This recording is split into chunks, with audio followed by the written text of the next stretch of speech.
Para quem não me conhece, eu vou falar porque eu escolhi esse tema, né, para falar com o Fernando. Primeiro que a gente está vivendo um momento que o medo da morte física é real e o aparecimento da morte em vida está muito grande, né? Nós estamos vivendo aí esse momento em que as coisas que a gente escondia, as tristezas, as melancolias, as raivas, os ódios estão aflorando, né, em função dessas incertezas, inseguranças de saúde financeira, política, enfim. E a realidade de uma morte que nos ronda aí, e numa doença que nada se conhece, mais se desconhece do que se conhece. Mas eu acho que o mais importante, né, já que estamos todos aqui vivos, né, é falar da morte em vida.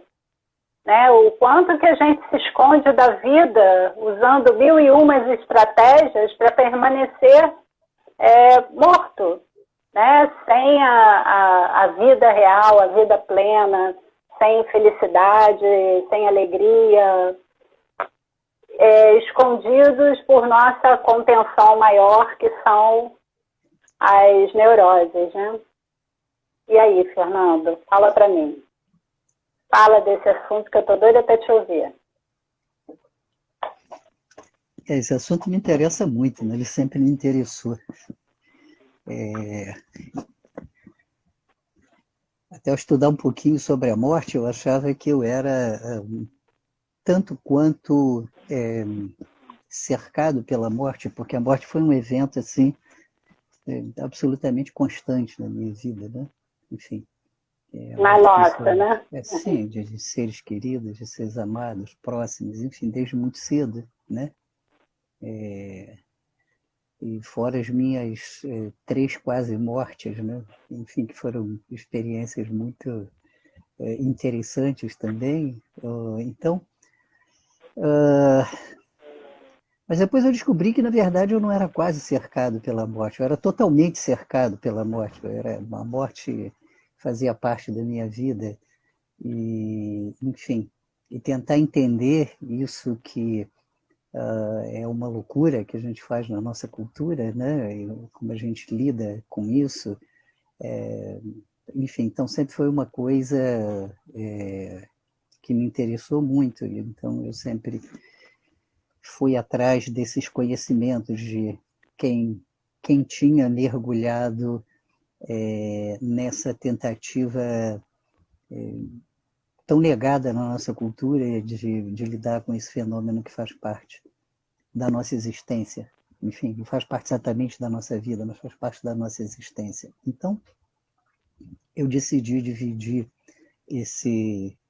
essa conversa aqui em dois temas que são absolutamente complementares, que são 2 etapas relacionadas à experiência da morte. Né? Eu chamei a primeira da vida e o morrer, e a segunda da morte e o viver. Né?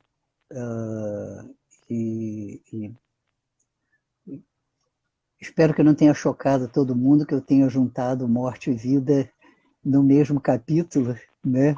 Como se fossem 2 aspectos da mesma experiência, e eu acredito que são. Enfim. Então, vamos ver se vocês compreendem um pouco o meu ponto de vista em relação a isso. Vamos começar falando dessa etapa que a maioria de nós acredita que é a única na experiência da morte, que é a etapa da vida. Né? Bom, a primeira coisa absolutamente óbvia é: não existiria morte se não houvesse vida. Então, acabou a brincadeira, a gente não pode falar de morte sem falar em vida. Esse é o truque mental mais bizarro, mais utilizado, mais praticado por toda a humanidade, esse gigantesco, né, mecanismo de negação de que a gente vai viver, e a gente vai viver, e a gente vai viver, e a gente vai viver. A gente não vai morrer. Nunca! Pelo menos até o dia da nossa morte, o que não é verdade, né? A pior morte é essa morte morrida em vida, né? A vida sem vida. Por isso faz parte da conversa lá na frente. Então, a vida e o morrer, essa crença bizarra de que nós vivemos e a morte não está presente, né? Eu tirei uma frase aqui que eu queria ler para vocês, que é uma introdução do Sócrates, o filósofo grego, que teve uma morte interessantíssima, muito louca, Muito louca. muito fora do contexto da negação, foi uma admissão, uma aceitação, um convite, enfim, A nova etapa. um sujeito que abriu. Eu não sei se é a nova etapa, eu não sei. Eu acho que a gente vai terminar essa conversa sem chegar a essa conclusão. Eu não cheguei a ela até hoje. Mas esse sujeito que me chama a atenção, por isso que eu quis homenageá-lo com uma frase inicial dele, ele abriu a porta para a morte entrar. E ele fez exatamente o oposto do que nós fazemos, né? Do que os seres humanos fazem, que é fechar a porta da negação, né? Então ele disse o seguinte, muito interessante: temer a morte, senhores, não é nada mais do que pensar que se é sábio quando não se é. Pensar que se sabe o que não se sabe. Ninguém sabe se a morte é a maior das bênçãos para o homem.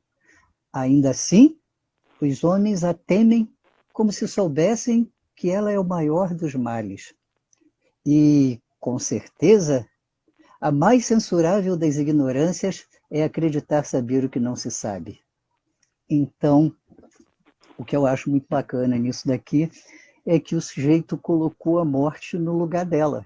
Enfim, uma ilustre, sensacional, espetacular, gigantesca, a única realidade fixa que nós temos nessa existência, e em relação à qual a gente sabe muito pouco. Eu brinco de dizer que em relação à morte a gente não precisa calçar as sandálias da humildade, a gente precisa calçar o sapato alto da humildade.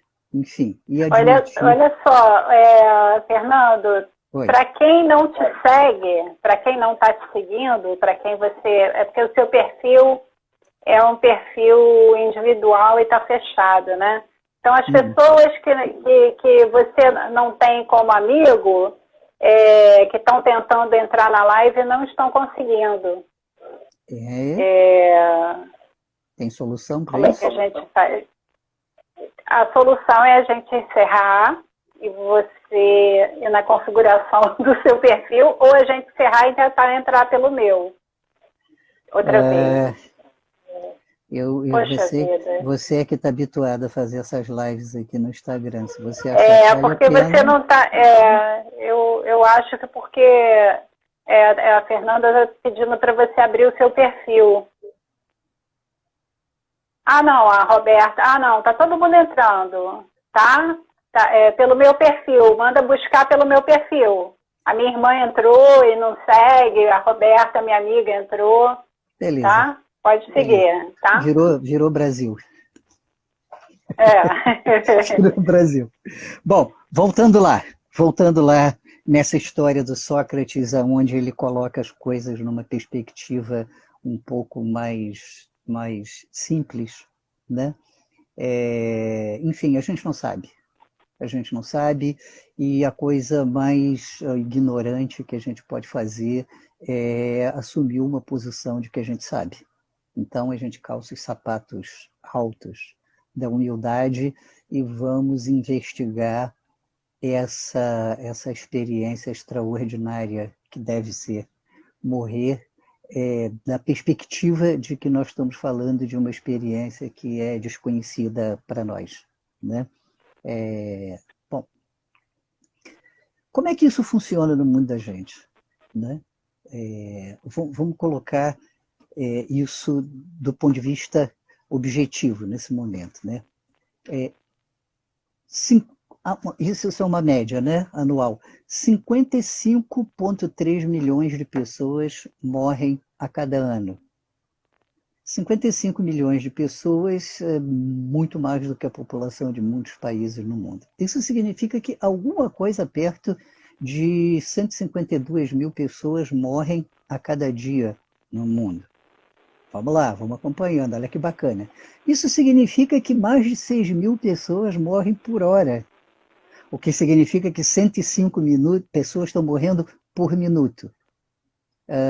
Isso significa que o tempo que a gente usou para falar essa frase aqui, mais de 100 pessoas morreram. Cerca de 2 pessoas morrem por segundo, o que significa que nessa frase aqui já morreram umas 4 pessoas a mais no mundo.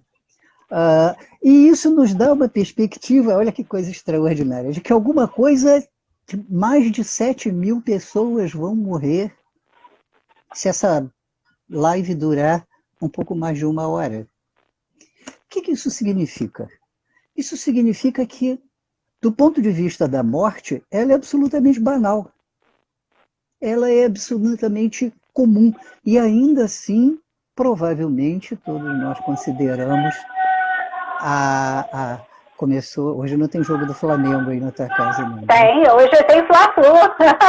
Oh, my God. Uma vez eu fui num congresso de doenças sexualmente transmissíveis. O meu marido era ginecologista e ele foi a um congresso e eu o acompanhei.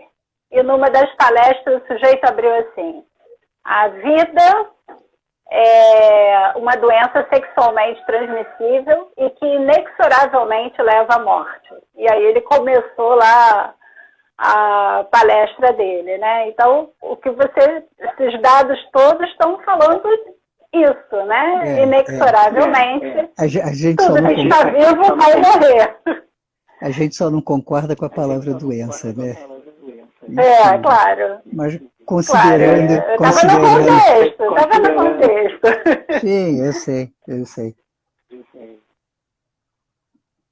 Dá para entender que é um trocadilho. Não sei se é um trocadilho muito feliz, né? Porque, enfim, eu vou explicar lá na frente que eu acredito que a experiência de felicidade na vida que possibilita a gente aceitar plenamente a morte. Eu vou explicar lá na frente que eu acredito mesmo, e isso depois de quase 40 anos de clínica, trabalhando com muito sofrimento, é muito evidente, né? Que é a possibilidade de experienciar potencialmente, com toda a intensidade, as experiências da vida que possibilita que a gente esteja aberto para essa mega experiência que é morrer. Bom, então vocês veem, né? Voltando lá. 7.200 pessoas vão morrer enquanto a gente está fazendo essa live aqui. É uma coisa extraordinária que mostra para a gente que, do ponto de vista da morte, ela é absolutamente banal, ela está acontecendo o tempo inteiro. Mas a morte que nos cerca não tem esse aspecto, não tem essa cara, não tem esse cheiro para nós. Ela é sempre assustadora, ela é sempre inesperada. Então, vocês imaginem, a primeira coisa que me ocorreu, e sempre me ocorre quando eu tenho compromissos, porque isso é uma prática budista, dizer, bom, pode ser que eu não esteja lá, pode ser que as coisas não sejam assim, né? Tem uma prática muito interessante no budismo, onde você acorda, é uma prática de preparação para a morte, onde você acorda e você faz uma meditação do tipo, bom, que bom, tomara que eu tenha um dia bacana, porque esse pode ser o último dia da minha vida. Enfim, deixa eu ver, Sim. Hoje seria um bom dia para morrer. Com o tempo fazendo essa prática, você descobre que não tem bom dia ou mau dia para morrer. Morrer não tem a ver com mau dia ou bom dia. Morrer é essa experiência banal, né? Enfim, acabei de mostrar. Oi. É que tua imagem sumiu. Achei que tinha caído. Não, eu tô aqui. Alô? Oi. Oi, tá me ouvindo?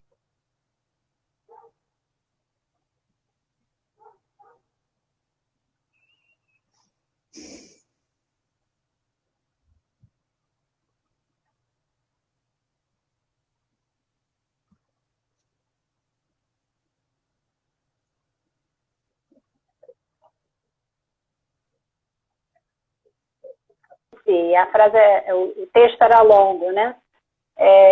Sábio é aquele que sabe tudo sobre alguma coisa e alguma coisa sobre tudo. Mas o mais sábio dos sábios é aquele que vive como se fosse morrer amanhã e estuda como se fosse viver eternamente. Parece que tem duas posturas muito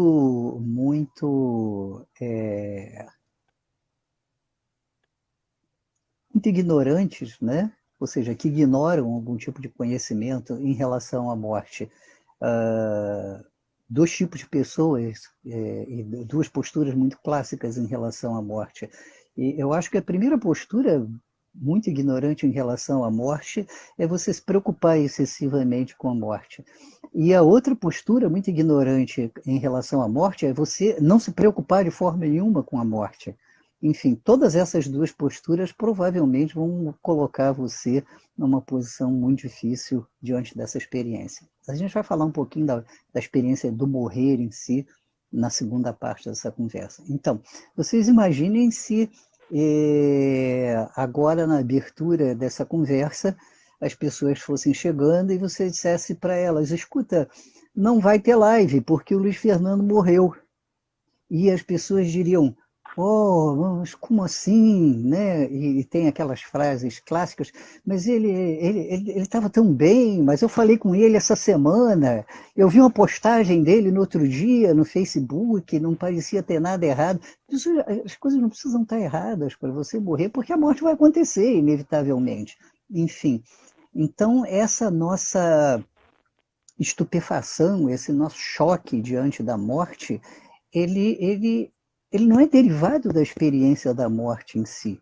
Ele é derivado da nossa negação da morte, porque se eu estou vivo, eu vou morrer. E você vai ter que comunicar em algum momento que eu morrer. Enfim, a característica central da morte é que ela não manda bilhete, ela não manda recado, ela chega e diz, oba, vamos embora. Ela chega e pronto. Enfim, é incrível que a gente não esteja preparado para dizer, bom, então, olha só, o fulano morreu, ou que você não esteja preparada, ou as pessoas não estejam preparadas para ouvir dizer, então, o Luiz Fernando morreu. Como eu não morri ainda, por enquanto, vamos seguir com a live. Mas a primeira reação importante, que é uma evidência de como, eu brinco de dizer que a gente... que a relação que a gente tem com a morte é a relação do elefante escondido na sala, né? É a relação do rei está nu. Enfim, está ali a bunda do rei, mas ninguém enxerga a bunda do rei. E você imagina, não enxergar uma bunda pelada na sua frente, você necessita de um grau de negação extraordinário. E a morte é muito mais do que uma bunda, se é uma bunda de elefante. Enfim, escondida na sala e a gente não vê que o elefante está na sala. Ou seja, é preciso. Não está nem escondida, né? Não está nem escondida, ele está na sala. Literalmente, né? Literalmente. E esse nível de negação é extraordinário, porque não existe nível de negação.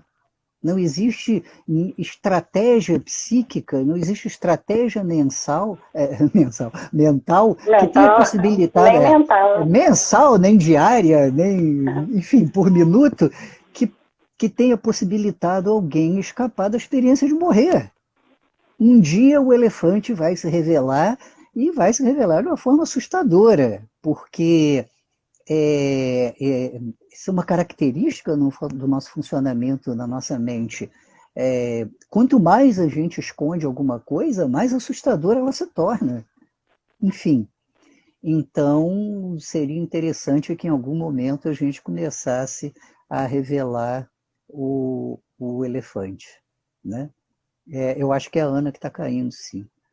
Vocês estão me ouvindo aí, gente? Alguém diz para mim aí.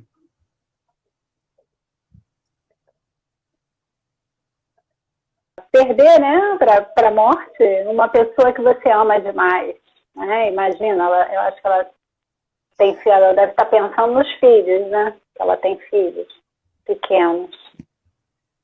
Bom, então,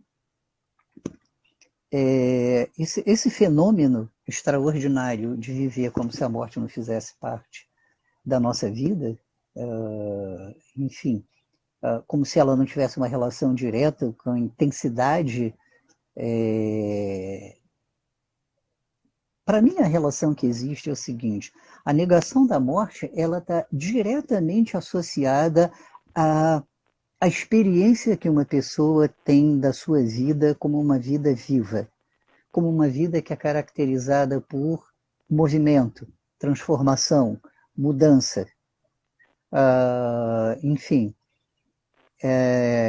eu sei, Luiz, a Ana está caindo, mas vocês estão me ouvindo, né?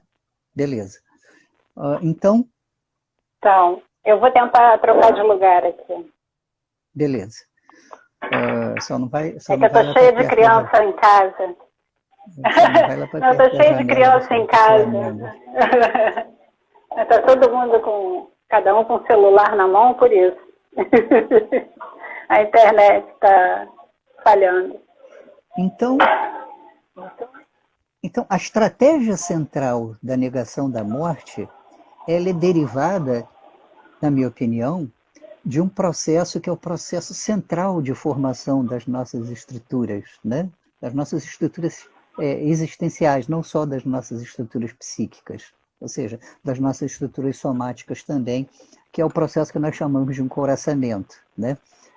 À medida que a gente se desenvolve nesse mundo, nós vamos perdendo nossas conexões, infelizmente, né? Isso é assim.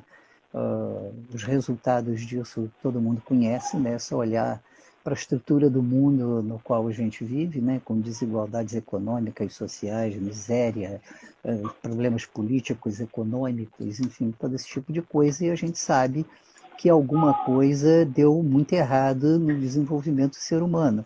A desconexão da vida nos levou a construir uma sociedade marcada por paradoxos absurdos, né? Existe uma perspectiva de morte por fome diariamente no mundo de cerca de 12 mil pessoas, derivadas do empobrecimento pela pandemia, e a gente joga comida fora. Enfim, então tem alguma coisa de muita... Mas isso é tão comum, isso é tão normal, isso está tão aderido à nossa existência, que nós convivemos com essa negação sistemática da vida o tempo todo. As pessoas chegam no consultório, elas não sabem o que elas sentem, elas não sabem por que elas pensam as coisas que elas pensam, elas não sabem por que elas agem, elas não sabem nem que elas agem da forma que elas agem, né? Então, é absolutamente comum e normal que a gente tenha que mostrar para elas o que elas estão fazendo em determinadas circunstâncias. Então, você vê, se a gente chega a um ponto de, sendo nós mesmos, não sabermos o que nós somos, alguma coisa deu muito errada nisso. Porque a pessoa que pensa os meus pensamentos sou eu, a pessoa que sente os meus sentimentos sou eu, a pessoa que age os meus atos sou eu.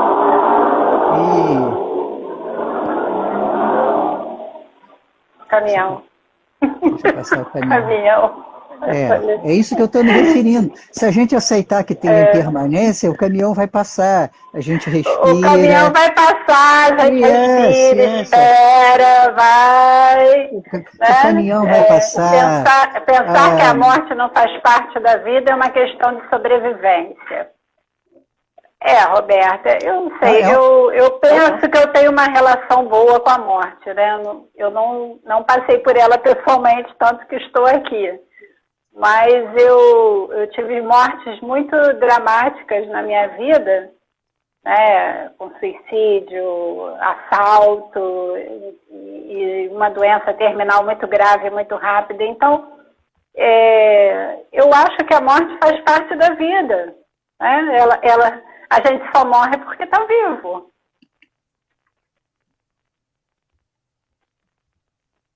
E é o que o Fernando falou, né? Não dá para negar que o elefante está na sala. Né? A probabilidade de morrer é de 100%. A questão é a seguinte. A questão é assim. Quando o caminhão passou, o caminhão morreu. Esse caminhão existia há 30 segundos atrás. Um barulho absolutamente desagradável, né? invasivo, atrapalhou. E essa experiência ela é absolutamente transitória, como todas as experiências. A própria experiência da existência desse eu ela é absolutamente transitória. E a gente não aceita isso, não admite isso. Mas não é porque não é uma admissão cognitiva, intelectual, é porque nós nos separamos da própria experiência de viver, aonde as coisas estão se transformando o tempo todo. Essa é a natureza central da experiência viva. Nós temos uma impressão de que as coisas são sólidas. Nós constituímos experiências como se elas fossem absolutas. Nós constituímos pessoas. Quando nós amamos alguém, nós transformamos essa pessoa na vida da gente, em geral, numa estátua de mármore. No seguinte sentido, essa pessoa está ali. E ela vai estar ali. E ela vai permanecer ali. O que é absolutamente real e fantasioso, é uma espécie de pensamento infantil coletivo que existe na humanidade, transformar experiências em coisas. Nós, como seres, somos experiências, nós não somos fixos. Nós nos definimos como sendo essa pessoa assim, assim, porque nós perdemos essa capacidade de compreender o fluxo total e constante que nós somos. Se nós pudéssemos recuperar a nossa capacidade de reconhecer que nós somos transitoriedade pura, nós somos impermanência pura, a experiência de morrer seria aceita de forma natural e espontânea. Nós não precisaríamos fazer uma live para discutir o morrer, porque morrer seria absolutamente natural, não normal, natural. Como a naturalidade das coisas. Eu nunca vi normal é estatística, né? Normal é estatística. O que é normal? Normal é estatística, mas natural não, é natural. Faz parte da natureza, faz parte da vida. Na nossa cultura, infelizmente, normal não é natural. Infelizmente, na maioria das coisas que nós chamamos de normal ou normalidade, estão ligadas a essas estruturas fixas que nós construímos, e o paradoxo dessa história toda é que essas estruturas são construídas com uma impressão subjetiva de que elas vão nos dar segurança, e na verdade elas passam a ser fonte de sofrimento, porque se todas as coisas vão passar. Uma vez eu era jovem e eu estava caminhando por uma rua de Niterói aqui, a gente mora aqui em Niterói, né, gente, essa cidade maravilhosa, e bateram num sujeito, e nessa época não tinha carros importados ainda no Brasil, e então um carro importado significava que você estava diante de uma pessoa que tinha uma condição financeira muito extraordinária, né? Absurda, né? E era um carro muito caro. Então bateram no carro do sujeito, e o sujeito desceu do carro, e ele estava todo vestido de branco, era médico, evidentemente, e um daqueles médicos assim, muito bem sucedidos. O sujeito estava vestido de linho da melhor qualidade de cima e embaixo, e aquele sujeito imponente, com toda aquela potência social, supostamente, né, do ponto de vista da nossa cultura e do normal, ele desceu do carro e olhava. Era extraordinária, aquela experiência era inaceitável. Aquele carro, e foi um carro muito velho, um carro dirigido por um tiozinho, acho que era uma Brasília na época, e o tiozinho estava com duas tiazinhas dentro do carro, e uma delas bateu com o joelho no painel e cortou o joelho. E o sujeito era médico. Então a situação era patética, era kafkaniana, mais ou menos assim, porque os velhinhos se sentaram no meio-fio, com a velhinha com o joelho sangrando, e o sujeito cobriu o rosto com as mãos e chorava. E chorou. E dizia, meu carro, o meu carro. Eu naquele momento entendi que esse sujeito ele ia sofrer extraordinariamente no momento da morte dele. Que essa morte ela seria inaceitável. Porque esse sujeito não aceitava que Um carro é uma coisa absolutamente transitória, e você vê como é que a gente fica absolutamente apegado, e as pessoas dizem o apego é o problema, o apego é o problema. Não, o apego é uma derivação da nossa perda de conexão com o movimento vivo da existência, porque ele nos mostra o tempo todo. Você vê, a gente começou essa live e daqui a pouco ela vai acabar. E isso tudo é assim. E agora o tema da morte é extraordinariamente importante para a gente, e daqui a pouco ele não vai ser mais. É uma existência em trânsito, é uma vida em trânsito, não tem permanência, a vida não tem cabelo, não dá para a gente se agarrar. Enfim, mas é a única coisa que a gente não quer saber, porque a gente precisa se agarrar em qualquer coisa. Por quê? Porque nós paramos, estacionamos, congelamos esse fluxo existencial dentro de nós nos separamos da natureza das coisas.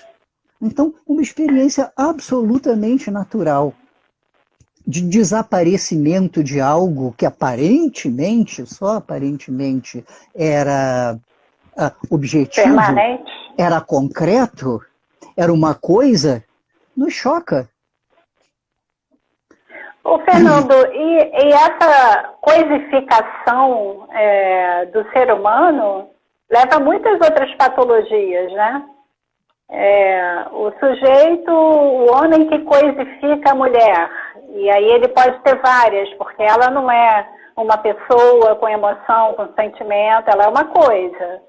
E a mesma coisa a mulher que coisifica o homem, ele está ali sustentando, está mantendo, mas é uma coisa. Olha, ou mesmo o amor que torna a coisa, o meu filho é minha coisa, então ele não vai morrer?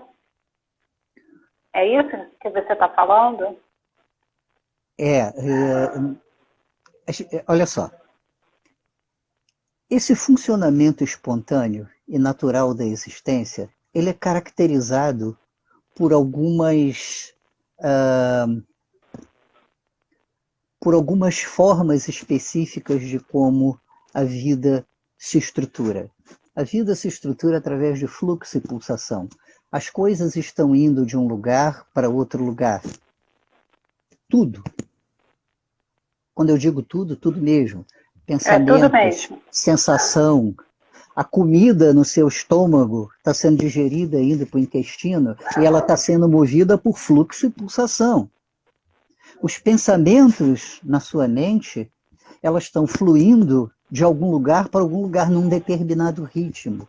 Esse ritmo é a pulsação. Isso é a natureza da existência. Nós amanhecemos, olhamos o relógio e todas as horas passam e o dia flui. Existe um fluxo da natureza, nós chamamos isso de tempo, mas é só o sol indo de algum lugar para algum lugar. Porque tudo absolutamente está em movimento. Isso é uma característica das coisas. Quando as coisas estão próximas desse funcionamento, elas são vistas de forma espontânea e natural. Os fenômenos que se manifestam, eles só são fenômenos que surgem. Você assiste um pôr do sol e ele é extraordinário. E você sabe o que nos encanta extraordinariamente no pôr do sol? Não são só as cores do pôr do sol. É o fato de que o pôr do sol nos relembra muito de longe, muito superficialmente, aquilo que nós somos. Trânsito puro, fluxo de energia pura. Quando nós paralisamos isso em algum nível da nossa existência, em algum nível do nosso funcionamento, seja no nível dos nossos pensamentos, seja do nível das nossas emoções, seja no nível do nosso carro, o que nós produzimos é uma fratura, uma separação. Então nós passamos a ser seres que estamos aparentemente vivos, relativamente vivos, mas no sentido pleno da existência, isso foi perdido. Então você vai encontrar todo tipo de coisa, desde uma doença, né, que você constrói no seu estômago, você paralisa a pulsação do estômago, você faz uma gastrite, você faz uma úlcera, e o princípio básico é mais ou menos o mesmo. Você se paralisa num apego absurdo e não vai tratar do joelho da velhinha e vai chorar o seu carro. Você construiu a patologia do egoísmo, do narcisismo. Tá claro? Então você vê, existe um princípio que é isso. As coisas estão se movendo infinitamente. E nós, humanos, a gente está fazendo exatamente o contrário. A gente está tentando frear o mundo com as mãos, como se nós fôssemos gigantes com uma potência extraordinária, onipotentes, com a capacidade de paralisar o planeta e paralisar o fluxo absoluto das coisas. E quando a gente mergulha nisso, você nunca viu o seu cachorro, o seu gato olhando para você com uma cara desesperada e aturdido, pensando, por favor, não me deixe morrer. Isso não é um fator que gera angústia, isso não é um problema. O fato de que a gente precisa parar e fazer uma live, ou qualquer tipo de coisa, ou escrever livros para discutir isso, significa que tem alguma coisa muito errada com a gente. Porque nós óbvio... estamos falando sobre a consequência, né? Exatamente. Exatamente. Então é muito importante a gente entender, quando a gente está tentando lidar com um problema, que é um problema existencial, se nós estamos lidando com questões secundárias, ou da onde isso emerge, da onde isso vem, aonde isso se perdeu. Porque você vê, existem 5.000 teorias hoje, 5.000 métodos, existem... se você fizer uma pequena busca sobre morte na internet, tem 50 sites dizendo para você os 5 passos do enlutamento. Eu, sinceramente, tenho vontade de arrancar os cabelos quando eu vejo essas coisas, porque... Eu também. Isso não vai preparar ninguém para a experiência da morte. Vamos falar disso daqui a pouco, Gisele, como morrer quando você tem filho pequeno. Por incrível que pareça, ele vai sobreviver. A resposta continua sendo a mesma. Se você ensina ao seu filho a experiência profunda do viver, se ele realmente tem uma conexão com a vida, eu não estou dizendo que perder alguém não é doloroso. Eu não estou dizendo que a gente não vai sentir falta de alguém. O fato é que a gente experiencia essas coisas de forma completamente patológica e desproporcional. A vida vai seguir.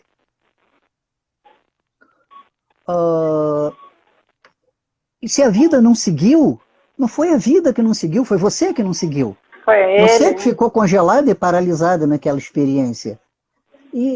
Porque não existe mais let it go, a gente não suporta deixar as coisas passarem. Nós transformamos experiências que são... Isso é bizarro. Experiências que são absolutamente transitórias. Não tem uma única palavra que a gente diga que fique. As palavras não flutuam no ar, elas vão embora. Os pensamentos vão embora no ar, as emoções vão embora no ar, o carro bacana e novo vai embora no ar, o apartamento bonito e bacana que você reformou vai ficar velho, vai ficar caquético. E até o amor vai embora no ar, né? Até o amor está indo embora no ar, o amor, né? No mínimo no dia que você morre. Infelizmente o amor morre antes. O maior problema que a gente tem nessa vida não é o fato de que as coisas desaparecem, não é o fato da impermanência, não é o fato de que elas se dissolvem no vazio. O maior problema é que as coisas morrem muito antes para nós. Por exemplo, eu posso me apegar tanto ao medo de morrer e de que eu tenho filhos, é óbvio que eu tinha preocupações de não morrer antes que eles estivessem relativamente autônomos na vida. Essa não é uma preocupação neurótica, essa é uma preocupação razoável. Mas se essa preocupação afeta a sua capacidade... Cachorro não tem gaveta, então não tem gaveta. Eu acho essa expressão sensacional. Mas as pessoas não levam... O problema é que o carro do cara não está na gaveta do caixão, o carro está guardado na gaveta da mente dele. Então, nesse sentido, o sujeito transforma sua própria mente numa gaveta e num caixão, porque mata a própria morte. E num caixão, né? A gaveta é o próprio caixão. Então, o problema não é se eu vou morrer ou se eu não vou morrer. Eu acho que a gente tem que transformar essa pergunta na experiência que eu tenho com meu filho. É suficientemente viva para que ele olhe para essa vida, para essa existência, para esse mundo, do ponto de vista desse fluxo pleno das coisas, porque se ele pode aceitar que as coisas são assim, porque isso é da ordem da admissão.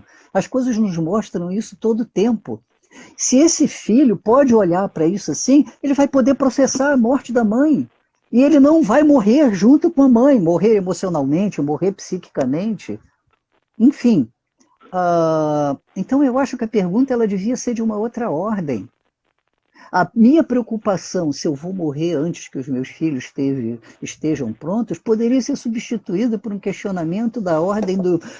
A minha relação com meus filhos é suficientemente viva para que eu creia que eles experienciam a vida de uma forma viva?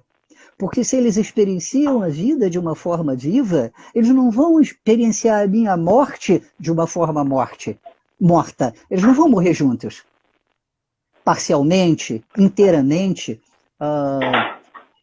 Às vezes a gente atende casais que viveram juntos muitos anos e onde uma das pessoas morreu e as pessoas estão tão congeladas e dependentes da relação que o que acontece é que pouco tempo depois a pessoa morre também. E você fica pensando... É muito comum em casais que viveram juntos muitos anos. A pessoa vivia desse amor ou a pessoa morria nesse amor? Morria desse amor, né? Deixa eu responder aqui rapidamente. Vamos ver se a gente tem tempo, Roberta, para discutir um pouco. Existem algumas providências concretas que a gente pode tomar e que são bastante necessárias, objetivas e adequadas para se lidar com o processo de morrer. E uma delas diz respeito à organização do desenvolvimento dos filhos. É muito importante. Isso na nossa cultura ocidental não existe. A Roberta tem uma filha com uma paralisia cerebral grave. É uma menina adulta, então a preocupação dela é um pouco além de preparar o filho para a vida, né? Olha, eu não sei se é além, eu acho que ela tem um aspecto diferente. Às vezes as nossas preocupações são mais objetivas, às vezes as nossas preocupações são subjetivas. Em geral, um misto dessas duas coisas, né? Existem coisas muito concretas que a gente precisa fazer e que são necessárias. Elas não são de uma ordem filosófica ou elas não são de uma ordem das nossas transformações pessoais necessárias, porque é isso que eu estou alegando que é preciso para a gente lidar com a morte. Mas sim, tem coisas que a gente precisa fazer e que fazem parte dessa preparação e dessa consideração não neurótica dessa experiência que vai nos atropelar em algum momento da nossa existência, né? Então é bom que a gente não fique naquela segunda posição de ignorância em relação à morte, acreditando que, por exemplo, eu posso morrer e deixar a minha situação econômica completamente desorganizada e isso vai se transformar num peso para alguém. Não, isso não é uma boa morte. Né? Se eu tenho um filho ou um idoso que depende de mim, eu preciso organizar as coisas, eu preciso saber que tem alguém que vai ser responsável, que vai cuidar desse desenvolvimento, eu preciso saber que esse processo vai ser mantido de alguma maneira. Compreender a natureza transitória da vida e da morte não dá a ninguém o aval para ser irresponsável em relação à morte, pelo contrário. Né, deveria nos lembrar que, dada a transitoriedade dos fenômenos da existência, nós devíamos considerar isso seriamente. Então, deixar toda a nossa vida organizada, deixar toda a nossa vida arrumada, tudo isso são coisas que são muito importantes. Existem alguns elementos que aparecem de forma sistemática. Isso você pode organizar, Roberta, tranquilamente você pode organizar. E se você não consegue organizar sozinho, alguém te ajuda a organizar de forma tranquilamente isso daí. Melhor, eu acho que é bem mais fácil organizar hoje no mundo que a gente vive a questão emocional. Mas existem algumas experiências que são experiências muito clássicas e bastante concretas, bastante objetivas que impedem uma pessoa de morrer em paz. Na segunda parte a gente vai falar sobre isso. Me lembrem se eu não me lembrar, mas eu acho que eu anotei para falar disso aqui. Deixa eu seguir só mais um pouquinho. Então, não sei se vocês estão entendendo o que eu quero dizer. O que eu estou dizendo basicamente é o seguinte: a negação da morte nasce da negação da vida. Por quê? Porque essa transitoriedade, essa impermanência, esse fluxo absoluto é viver e morrer simultaneamente. As coisas não são. Nós precisamos entender que as coisas não são. Um carro não é, uma casa não é, um casamento não é, um marido não é, uma esposa não é e um filho não é. Eles estão. E a gente não sabe por quanto tempo está. Obviamente, nós queremos prolongar os estados de felicidade e as coisas que nos dão felicidade na vida.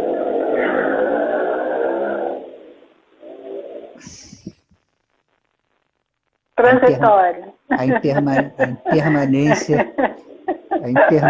do caminhão. Você estava falando de transitoriedade, né? O meu marido teve esclerose lateral amiotrófica, para quem não sabe, é uma doença neurodegenerativa bem rápida, com perda de movimentos, até paralisação do sistema respiratório, e leva a óbito entre 2 e 5 anos, é a média. A dele foi rápida, em 2 anos. E lógico que a medicina tradicional não tem nada para isso. E eu mexi céus e terras atrás da medicina alternativa, fui estudar física quântica, medicina quântica, ortomolecular, não sei mais o que pai de santo, rezadeira, enfim. Né? Olha, para eu entender que ele escolheu viver intensamente o pouco tempo que restava e que ele não queria prolongar aquela dor, né? Foi complicado. Foi complicado. Olha só. Aceitar e entender que ele não queria isso. Ele não queria se tratar porque não tinha cura. Muitas vezes é muito difícil a gente reconhecer que as loucuras que a gente faz para que um ser querido não morra frequentemente estão mais associadas ao nosso desespero do que propriamente a morte do outro. É óbvio que a gente quer que o outro viva, é óbvio que a gente deseja que o outro esteja ali, mas e se o outro estiver aqui realmente? Você já pensou? Nós não estamos muito recentemente, a gente começou a discutir na nossa cultura o que tem sido chamado de cuidados paliativos, que dizem basicamente a respeito ao seguinte: como eu posso te ajudar a morrer? Porque morrer é inevitável. Enfim, o meu pai morreu muito cedo, e a minha família ficou muito desorganizada. E eu acreditava, quando ele morreu, né? Eu tinha 8 anos, que aquela dor nunca ia passar. Essa crença era derivada de quê? Obviamente havia a dor da perda, mas obviamente havia uma fixação mental bizarra que tornava aquela experiência absoluta. A pior do mundo. Havia uma perda da conexão com essa sabedoria profunda de que let it go, as coisas vão passar, inevitavelmente. Todos os esforços do mundo que você pudesse fazer não seriam capazes de evitar a morte dele. Talvez fossem capazes de evitar a morte dele naquele momento, apenas. E olha, se tem uma coisa que a gente sabe depois de alguns anos nessa vida, olhando para trás, é que as coisas passam com uma velocidade extraordinária. Não se trata só de impermanência, não se trata só do fluxo absoluto da existência, se trata de que a gente não vê. Simplesmente foi. Foi. E agora você vê. Isso só tem essa importância porque nós não conseguimos viver esse momento aqui agora com a intensidade que ele tem. Eu ia falar isso. Porque... Eu ia falar isso. Nós não estamos inteiros no aqui e agora. Porque se nós estivéssemos inteiros, qualquer momento é momento. Eu podia ficar pleno, satisfeito, extasiado, embriagado de vida agora. Mas se eu vivo essa vida de uma forma muito limitada, essa é a minha experiência em relação a todas as coisas. Jesus falou isso, né? Vinde a mim as criancinhas. Eu acho que o êxtase da vida que as crianças têm, a vivacidade, aquela beleza, aquela descoberta, né, que nós deveríamos manter isso e deixamos morrer, não sei. Então eu queria deixar aqui essa ideia da impermanência e transitoriedade. Eu queria deixar essa frase que eu escrevi aqui. As coisas não são, elas só parecem ser. Esse é o fenômeno ilusório, a natureza ilusória da existência. Quando o conceito de Maya, de ilusório, né, de muitas tradições orientais, chegou no Ocidente, as pessoas acreditavam que esse conceito dizia respeito ao fato de que as coisas não existiam. Ah, então o véu das ilusões. Não, a ilusão não é que algo não existe. O carro pelo qual o cara chorava, ele existia. O corte no joelho da senhorinha, ele existia. Ele só não existia como uma coisa fixa, ele existia como uma experiência transitória. Então, não era uma coisa absoluta em si mesmo. Os budistas dizem que tudo que é agregado vai se desagregar. Tudo aquilo que é composto. Vocês conhecem alguma coisa nessa existência que não são composta, que não é composta? Desde o nosso corpo até os nossos pensamentos, até as nossas emoções, são compostos. Eles podem ser compostos de moléculas, átomos, coisas concretas. Eles podem ser compostos de energia. Ninguém nunca viu um pensamento. Ninguém nunca viu uma emoção. Mas a gente sabe que emoção existe. Raiva, amor, tristeza, angústia. Eles são absolutamente sutis e compostos, porque desaparecem. Quem não desaparece? Quem não desaparece é essa ideia fixa que eu tenho de que eu vou conseguir segurar a água entre as mãos. Não vai escapar, let it go, respira, afrouxa, admira a beleza do fenômeno da existência. Às vezes eu digo para alguns pacientes, escuta, você está com raiva da vida porque ela trouxe essas coisas que você não gostou. Você já pensou que todas as coisas boas que aconteceram na sua vida, ou que você considera boas, aconteceram pelo mesmo processo? Elas também vieram de algum lugar e se instalaram na sua vida e vão passar. Enjoy, desfruta essa existência e você vai poder morrer em paz.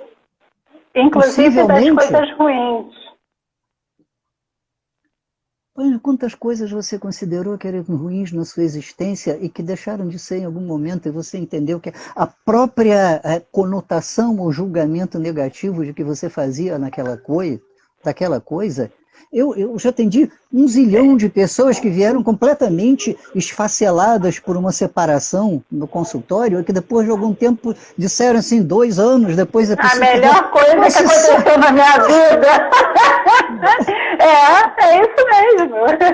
E quanto crescimento que me deu, né? O que era doloroso, eu não estou tentando romantizar o processo, eu estou dizendo só, as coisas mudam.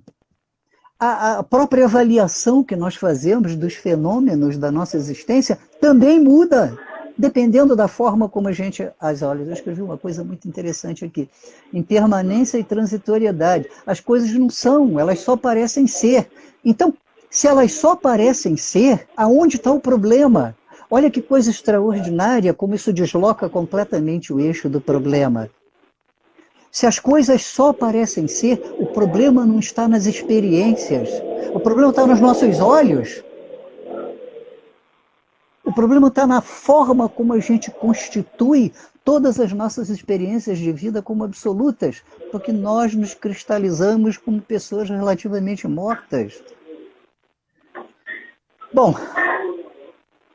E se eu sou morto... Se eu estou morta, não me é possível vivenciar nem a dor nem a felicidade. Eu escrevi aqui que a morte temida é filha da vida não viva. Então, se vocês querem se preparar para a morte, preparem para a morte, vivendo com intensidade. Descobrindo, essencialmente, viver com intensidade não é um ato filosófico. É um processo constante de descoberta de onde eu paraliso a minha vida, onde eu morro em vida, onde eu vivo menos do que eu posso viver.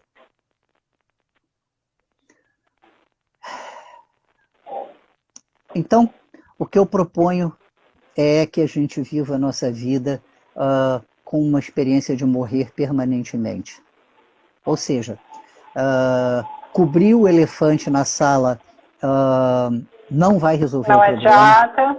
vai aumentar o problema. Viver como se a morte não fosse acontecer a você ou a quem você ama não vai resolver o problema, vai aumentar o problema.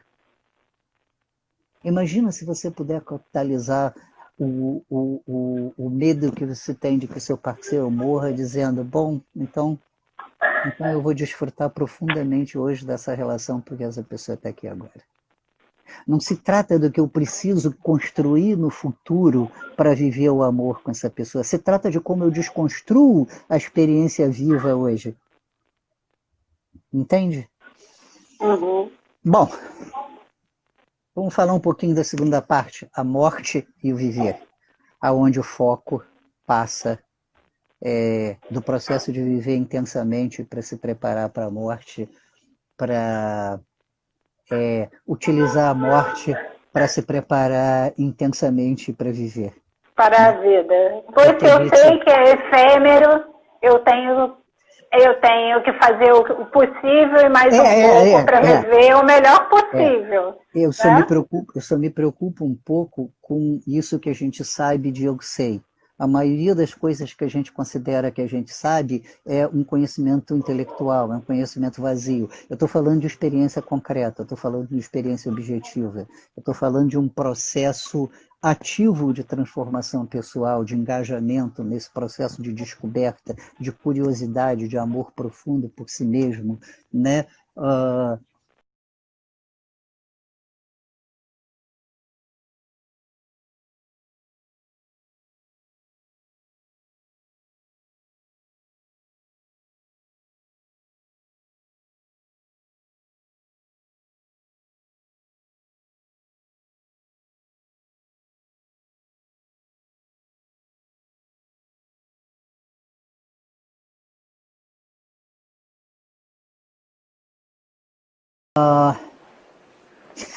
Foi bem na hora, H. Foi.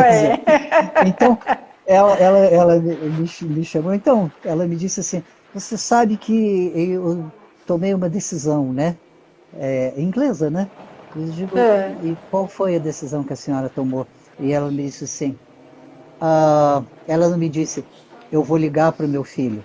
Ela me disse, eu liguei para o meu filho e falei com ele. Era uma história muito dramática. O marido havia se suicidado, enfim, eles viviam numa fábrica de armamento para o exército inglês, no interior da Inglaterra. Ele era o gerente da fábrica e ele se suicidou na fábrica. Então era uma história muito dura. E o filho, a culpabilidade, estava muito deprimido, e o filho a culpava pela morte, né? Com uma boa arrogância inglesa, a guerra terminou e algum tempo depois ela veio embora para o Brasil com os outros filhos e esse filho se separou completamente da família e era uma história completamente dissociada e baseada no ódio. Então, ela desceu do sapato alto da arrogância, ligou para ele e me contou o diálogo, e o diálogo foi o seguinte, como uma boa inglesa, ela disse, eu incomodo ou eu posso falar com você agora? Isso 40 anos depois que você não via sua mãe. E ele disse assim para ela, mãe, absolutamente surpreso, você quer falar comigo? E ela disse para ele assim, sim. E ele disse para ela, eu estou indo para o Brasil amanhã. Olha. E então ela me disse, e ele chega amanhã. E chegou e disse para ela, escuta, eu esperei 40 anos por essa ligação. A ligação que ele também não fez. Eu penso que dificilmente ela o atenderia, ela era muito arrogante. Mas o que aconteceu é que conversaram extraordinariamente durante dias e dias e dias. Ela tinha câncer no cérebro, né? Arrogante, cega de um olho, né? Ela botava a minha cadeira no canto do quarto dela, muito distante dela, e me recebia assim. Na primeira semana, ela me recebeu só com a cuidadora no quarto. No final da segunda semana, eu entrei e a cuidadora não estava Já no não quarto. estava? E eu perguntei para ela se a cuidadora ia chegar. Ela disse assim: eu acho que não é mais necessário. Profundamente desconfiada, evidentemente, né? Eu E olhava assim, né? conversaram durante uma semana e uma semana depois ela morreu. Então eu fui à casa deles, eu conversei com a família e os filhos me disseram: olha, foi a morte mais feliz que eu vi. Então, a coisa mais extraordinária que a gente conclui daí é que essa pessoa tinha vivido nesse estado mental de uma guerra. O detalhe é que esse era o filho preferido dela, né? E ele ousou questioná-la, né? Essa pessoa tinha vivido nesse estado mental de ódio, que obviamente desembocou num câncer no cérebro, e isso pode mudar extraordinariamente. Essa é uma das possibilidades incríveis que a morte traz. Você veja, estávamos falando desse sistema de defesas que a gente constrói, que consome toda a nossa energia viva, né? Defesas psíquicas, defesas corporais, defesas emocionais. Quando a gente está morrendo, a nossa energia está no finzinho.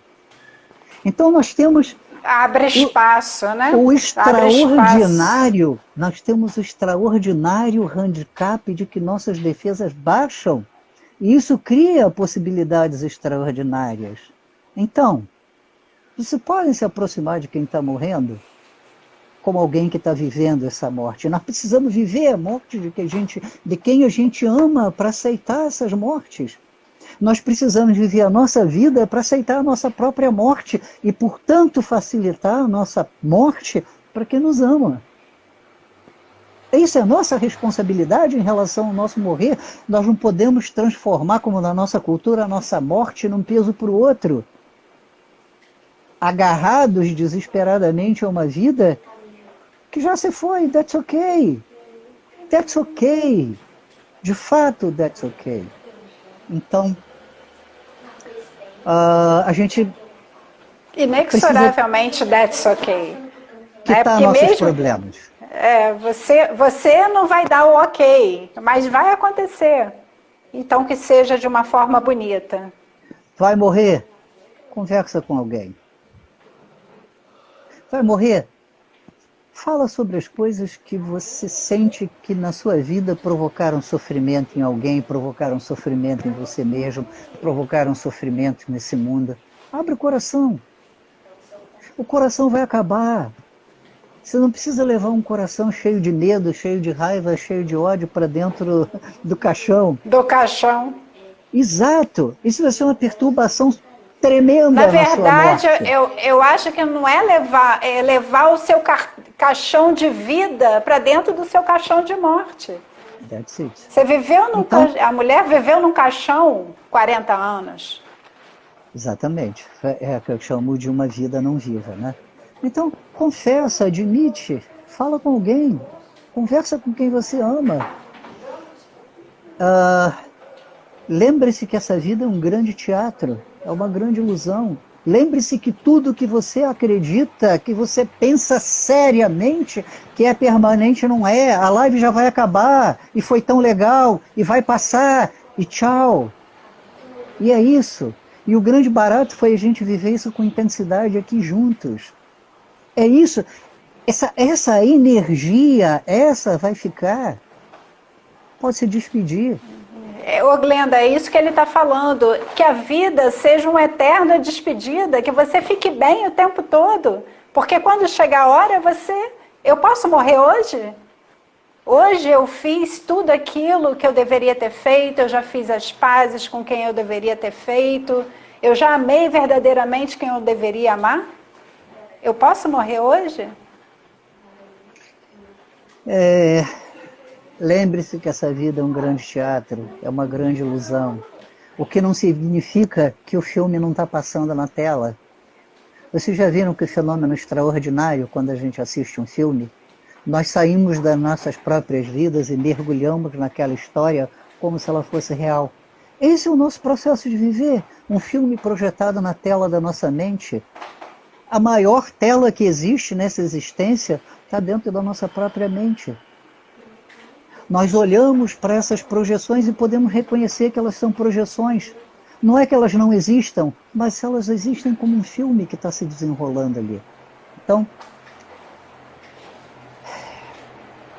o convite que você está fazendo é para que sejamos o protagonista do filme e não apenas assistamos, né? Não, nós somos simultaneamente protagonistas e assistentes. Na verdade, nós somos simultaneamente. Nós desempenhamos esses dois papéis. O fundamental é a gente saber onde a gente está nesse momento. Eu escrevi uma coisa aqui que eu queria ler para vocês. Recordar que a vida é tão ilusória quanto um sonho ajuda a fazer com que vida e morte pareçam um pouco mais do que um pesadelo. Morte e vida são ilusões, mas isso não significa que elas não existam. Café é ilusório, mas tem gosto de café, não de suco de laranja. Ouro é ouro, é ilusório, não vai na gaveta do caixão, não é latão. Aceitar que vida e morte são ilusões é reconhecer que tudo o que nós vemos e nós sentimos é uma projeção humana. Café não é café para um besouro. Suco de laranja não é suco de laranja para um camelo. Ouro não tem valor para um cachorro. Algumas projeções parecem valiosas, enquanto outras parecem completamente inúteis. Você deve distinguir entre as duas com base nos valores que aprende através das suas projeções humanas. Isso é um grande barato. Muito bom. Muito bem. Eu escrevi uma lista de coisas que podem ajudar você na próxima etapa da viagem. Considere todo dia ao acordar. Hoje pode ser o dia da minha morte. Considere seriamente, porque a possibilidade existe seriamente. A maioria de nós morre sem morrer que vai morrer, sem saber que vai morrer. Então considere seriamente, porque isso acontece o tempo inteiro. Lembra que a gente disse, já morreram mais de 7.200 pessoas enquanto a gente está com 2 horas, já estamos indo para 15 mil já mortes. Já estão para 15 mil mortes. That's it. Então, considere todo dia ao acordar. Hoje pode ser o dia da minha morte. Se vocês quiserem, eu mando essa listinha para vocês. Manda sim. Aceite, observe, acompanhe todas as manifestações da sua mente sem identificações. Olha para o filme e diz, você está com raiva? Você olha e diz, eu estou com raiva. É isso. Você não é a raiva, você está com raiva, inclusive porque a raiva vai desaparecer daqui a pouco. Aprenda sobre a natureza da mente, a natureza dessa exibição incessante de fenômenos. A vida passa como um time-lapse. Eu descobri que eu adoro filmes em time-lapse, porque eles me lembram o tempo todo que essas coisas são absolutamente impermanentes. Então eu descobri por que eu gosto tanto de ver as coisas aceleradas daquela forma, porque elas me mostram que aquele fenômeno extraordinário, de uma beleza extraordinária, daqui a pouco ele não vai estar mais. O que não significa que eu não posso vivê-lo profundamente quando ele está ali.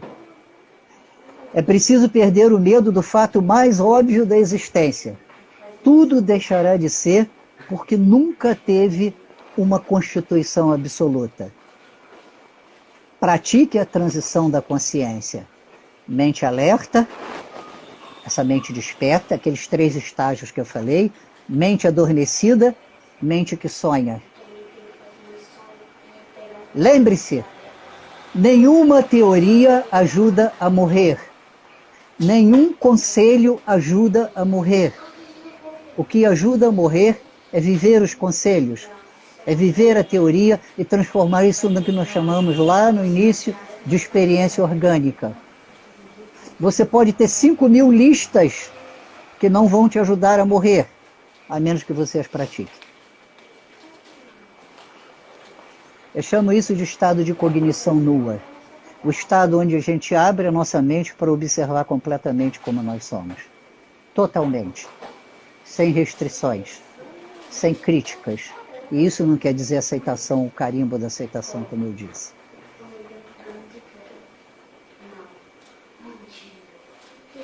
Conceitos não vão nos ajudar por um motivo muito simples.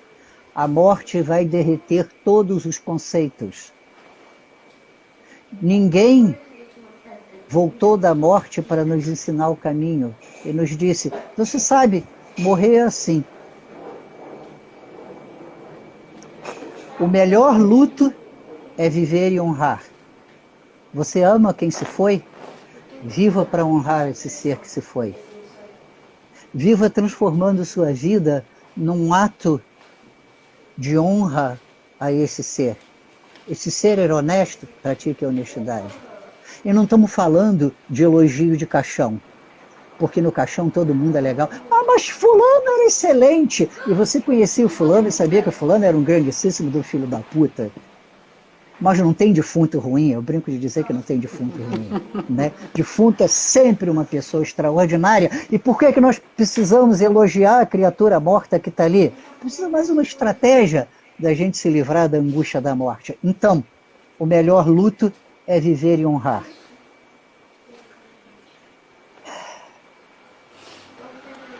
Eu queria terminar, a gente está no finalzinho.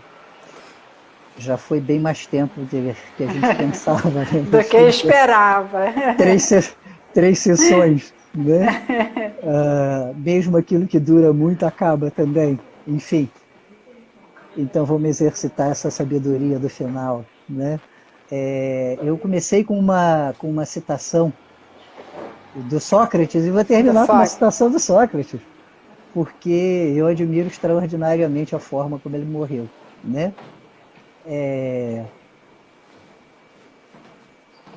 Vocês sabem que o Sócrates decidiu morrer.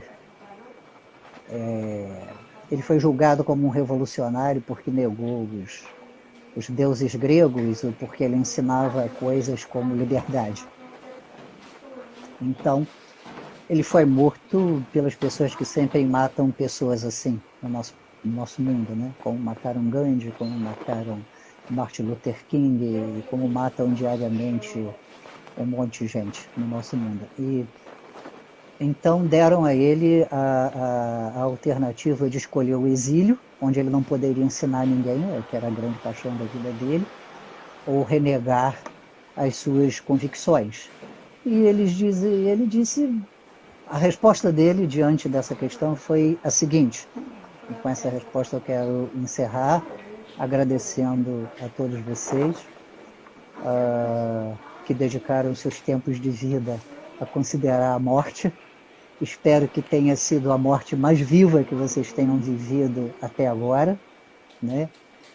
Optei por uma apresentação da morte que fosse não convencional e que não repetisse as coisas que a gente tende, ou que já conhece, ou que já pensa a respeito da morte, mas uma visão um pouco diferente, né? Uma visão viva da morte. Né? Acabei de lembrar, quando eu li a biografia do Cazuza, a coisa que mais me impressionou na morte dele foi uma das últimas frases que ele disse, ele escreveu em letras garrafais: morrer não dói. E isso é muito lindo. Então deixo Sócrates com vocês, e ele disse, acho uma reflexão extraordinária, mesmo a morte pode ser um movimento vivo, exatamente. E ele disse, mas eis que chega a hora de partir. Eu para a morte, vós para a vida. Quem de nós segue o melhor rumo? Ninguém sabe, exceto os deuses. Um beijo para todos vocês. Um beijo, Fernando. Muito obrigada. Foi um prazer, sempre um prazer. Vou passar para quem pediu um grupo de práticas aqui em Niterói. E dar a receitinha de bolo. Obrigada, gente, por participarem. Vão ter outras lives do Fernando. Ah, vai vão? ser no centro, não vai ter? Ah, sim, Às claro, ó, o marketing, gente, eu sou boa eu sou nisso. péssimo, eu sou péssimo de marketing, né? Eu sou boa nisso. Quem quiser me acompanhar lá no meu Instagram, a gente vai ter uma primeira live no canal do Centro AMV. Se vocês me acompanharem lá, eu vou divulgar lá, a propaganda da live tá para sair por esses dias. Se eu não me engano, é na quarta-feira que vem, sem ser a próxima quarta-feira, outra, às 19h30. Eu vou colocar o endereço aqui nos Quando comentários. você salvou o segundo vídeo? Salvei. O segundo? Tá, salva esse também, depois eu edito e mando tudo para você. Tá Beleza. bom? Gente, obrigada, tá? Pela presença. Grande abraço para vocês, Aqui a meus Rayana queridos. botou, ó, Centro AMV. Sigam lá a página que vão ter outras Isso. lives desse nível aí. Isso. A Lá gente para está. todos. Foi um Obrigada, Fernanda. privilégio meu querido irmão. Nos sigam lá no Instagram e no Facebook, Centro de Análise do Movimento Vivo. Um grande abraço para vocês todos. Tchau, tchau. Tchau, tchau.